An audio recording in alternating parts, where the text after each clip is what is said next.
पूरे टाइम में पता लगता है कि अपना कौन है। जब हम रोड पे घसीटे जा रहे थे तो छोड़ के बीजेपी को, देश में जितनी भी पार्टियां हैं वो हमारे साथ में थी, हमारे दर्द को समझ पा रही थी, हमारे आंसुओं को समझ पा रही थी। मैं बहुत प्राउड फील कर रही हूँ कि मैं एक ऐसी पार्टी में, एक ऐसी विचारधारा में हूँ जो महिलाओं के साथ हो रहा अन्याय और उनके साथ बुरे बर्ताव के खिलाफ खड़ी है।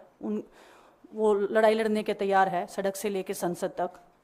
और मैं विश्वास दिलाती हूँ पूरे देशवासियों को कि जो मेहनत, जो लगन से हमने रेसलिंग में काम किया है, हम चाहते हैं कि देश के हर एक नागरिक को जो दर्द, जो तकलीफ़ हमने झेली है, खासकर महिलाओं के लिए, हर एक उस महिला के साथ में हम खड़े हैं जो अपने आप को लाचार, अपने आप को बेबस समझती है।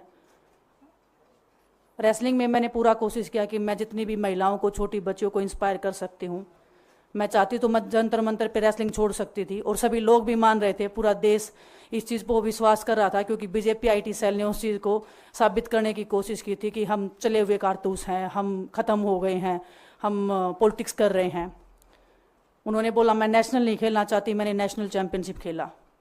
उन्होंने बोला ये ट्रायल्स दे के नहीं जाना चाहते, मैंने ट्रायल्स भी दिया। उन्होंने बोला कि ओलंपिक्स लेवल तक नहीं जाना चाहते, मैं ओलंपिक्स में गई, मैं फाइनल्स में गई। अनफॉर्चुनेटली परमात्मा को कोई और चीज़ मंजूर होगी।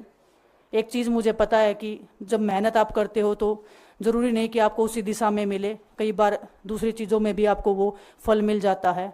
और परमात्मा ने मुझे मेरे देश के लोगों की सेवा करने का जो मौका दिया है, वो मैं मानती हूँ कि उससे बड़ा पुण्य का काम कोई नहीं हो सकता है। मेरे लिए बहुत प्राउड की बात है। एक मैं नई पारी की शुरुआत कर रही हूँ आज से। मैं चाहती हूँ कि जो हमने फेस किया एज ए खिलाड़ी होने के नाते, उन सब खिलाड़ियों को वो चीज़ ना फेस करनी पड़े। हम उनकी लड़ाई में साथ हैं।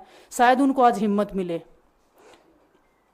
कि जो पार्टियां पावर में रहती हैं शायद वो साथ में नहीं खड़ी हों, लेकिन उनके बहन भाई हैं जो उनके साथ में खड़े हैं। और हमें पता है स्पोर्ट्स में कितना गलत होता आया है, नहीं बोल पाते हैं खिलाड़ी। आप हमसे देख लो, बजरंग के ऊपर डोप का बैन लगा दिया 4 साल का, सिर्फ किसी लिए कि सिर्फ उन्होंने आवाज़ उठाई थी हमारे साथ बैठ के। तो उसका भुगतान हम कर रहे हैं, आज तक कर रहे हैं, लेकिन हम डरेंगे नहीं, पीछे नहीं हटेंगे। जो लड़ाई थी वो जारी है, ख़त्म नहीं हुई है। कोर्ट में हमारा केस चल रहा है, वो लड़ाई भी हम जीतेंगे, ज़िंदगी की जंग भी हम जीतेंगे। खेल में जैसे हमने कभी हार नहीं मानी है, तो हम इस नए प्लेटफॉर्म पे जो आ रहे हैं, देश की सेवा का भाव, और सिर्फ बोलने तक सीमित नहीं रहेगा। ये हम दिल से हमने खेल किया है और दिल से हम ये काम करेंगे, जी जान से मेहनत करेंगे, अपने लोगों के बीच में रहेंगे। जो भी हम अपने लोगों का भला कर सकते हैं, चाहे कितना ही % हमारे हाथ में होगा, वो हम करने की कोशिश करेंगे।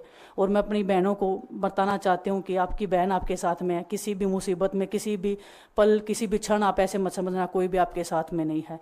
जब कोई नहीं खड़ा होगा तो मैं आपके साथ में ज़रूर खड़ी रहूँगी, कांग्रेस पार्टी आपके साथ में ज़रूर खड़ी रहेगी। ये हमने फील किया था और मैं वादे से कह सकती हूँ, दावे से कह सकती हूँ कि बिल्कुल आपके साथ भी खड़े रहेंगे। बहुत बहुत धन्यवाद आप सबका।